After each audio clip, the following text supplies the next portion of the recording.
नमस्कार मित्रांनो, मी हेमंत. मित्रांनो, छगन भुजबळ हे नाव नेहमीच चर्चेत राहत असतं. भुजबळांचं मंत्रिपद, भुजबळांचं राजकारण, भुजबळांच्या शैक्षणिक संस्था या ना त्या कारणावरनं छगन भुजबळांची चर्चा ही नेहमीच होत असते. पुन्हा एकदा छगन भुजबळ चर्चेत आलेले आहेत. कशामुळे? तर छगन भुजबळ हे राज्यसभेवर जाणार हे बऱ्याच वर्षांपासून आपण ऐकतो. बऱ्याचदा ह्याची चर्चा झाली, बऱ्याचदा तसे प्रसंग आले, पण प्रत्येक वेळी छगन भुजबळ यांना राज्यसभेची जागा काही मिळाली नाही. यावेळेस आता सुनेत्रा पवार यांनी उपमुख्यमंत्रीपद स्वीकारलं. त्यामुळे बारामतीतून त्यांनी निवडणूक लढवून जिंकूनही आल्या आणि त्यानंतर त्यांनी राज्यसभेच्या त्यांच्या उमेदवारीची राजीनामा दिला.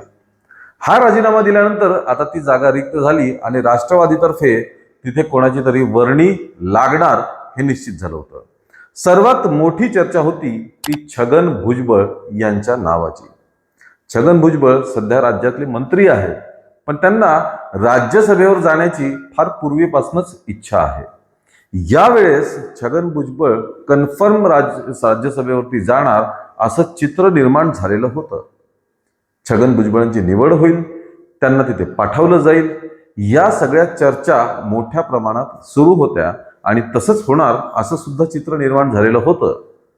परंतु ऐन वेळी राजेंद्र जैन यांना राज्यसभेची उमेदवारी देऊन अख्ख्या महाराष्ट्राला धक्का बसलेला आहे.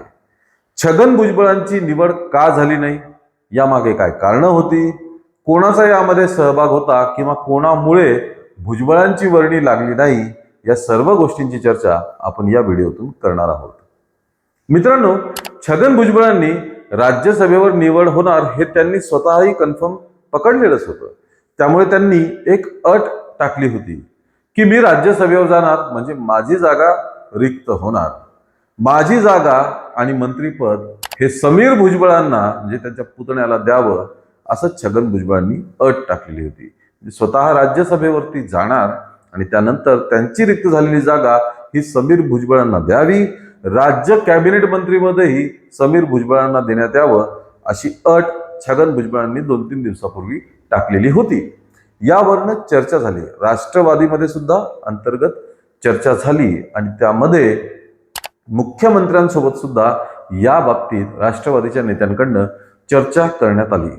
मुख्यमंत्र्यांनी हा निरोप दिल्लीला कळवला आणि मग सगळी सूत्र हालायला लागली. फक्त भाजपने दिल्लीतून हा निर्णय घेतलाय का, तर नाही.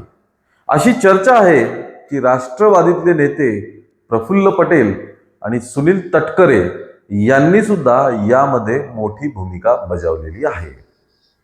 राजेंद्र जैन ज्यांची वर्णी राज्यसभेत लागलेली आहे हे प्रफुल्ल पटेलांचे निकटवर्तीय आहे. प्रफुल्ल पटेलांशी त्यांचे संबंध, त्यांची मैत्री ही जग जाहीर आहे. त्यामुळेच राजेंद्र जैन यांची तिथे निवड झाल्याचं बोललं जातं. आता भुजबळांनी स्पष्टपणे बोलून दाखवलेलं आहे की इथे नेत्यांना, त्यांचे नातेवाईक, त्यांचे मुलं या सर्वांनाच पर्यायाने पुढे जागा मिळत असते, पुढे संधी मिळत असते. तीच मला पण मिळावी अशी माझी अपेक्षा होती, पण तसं काही झालं नाही. आता भुजबळांचा रोख नेमका कोणाकडे होता, तर भुजबळांचा रोख हा प्रामुख्याने तटकरेंकडे होता. तटकरे स्वतः खासदार लोकसभेत, त्यांची मुलगी राज्यात मंत्री अदिती तटकरे आणि आता त्यांचा मुलगा विधान परिषदेवरती. त्यामुळे हाच फायदा मला मिळाला तर त्यात काय वाईट आहे असा सवाल छगन भुजबळ यांनी व्यक्त केलेला आहे. आता दुसरा भाग यामध्ये की छगन भुजबळांना राज्यसभेत पाठवलं असतं, समीर भुजबळांना राज्य कॅबिनेटपद दिलं असतं, तर मग भुजबळांची ताकद ही राष्ट्रवादीमध्ये वाढली असती. तशाच सुनेत्रा पवार या भुजबळांच्या विरोधात नव्हत्या असं बोललं जातं. त्यांना राज्यसभेची उमेदवारी मिळावी, राज्यसभेत भुजबळांना पाठवावं यासाठी स्वतः सुनेत्रा पवारांनी सुद्धा प्रयत्न केले होते. पण स्वतःच्याच पक्षातले 2 नेते आणि बीजेपीचं पाठबळ यामुळे हे शक्य होऊ शकलेलं नाही. मंत्रिपद पुतण्याला देणं, यांना भुजबळांना राज्यसभेची उमेदवारी दिलं, त्यामुळे राष्ट्रवादीचं बळ वाढेल, पर्यायाने भुजबळांचा सुद्धा प्रस्त पक्षात वाढेल. या कारणामुळे भुजबळांना जागीच थोपवण्यात आल्याची चर्चा राजकीय वर्तुळात होताना आपल्याला दिसत आहे. हे सगळं डिक्लेअर झाल्यानंतर पत्रकारांशी बोलताना भुजबळांनी माझी कुठलीही नाराजी नाही असं म्हटले, पण त्यानंतर इतरांना जी संधी मिळाली, इतरांना जो फायदा मिळाला तोच मलाही मिळावा अशी अपेक्षा त्यांनी व्यक्त करून दाखवली. याचाच अर्थ भुजबळ नाराज आहेत. या आधी सुद्धा भुजबळांनी बऱ्याच वेळा आपली नाराजी जाहीरपणे बोलून दाखवलेली आहे. त्यांच्या मंत्रिपदाच्या वेळी सुद्धा भुजबळांनी आपली नाराजी जाहीरपणे व्यक्त केलेली होती. त्यानंतर अजितदादांच्या बाबतीत सुद्धा काही वेळा भुजबळ नाराजीनेच बोललेले आपण प्रसारमाध्यमांमधनं बघितलेलं आहे.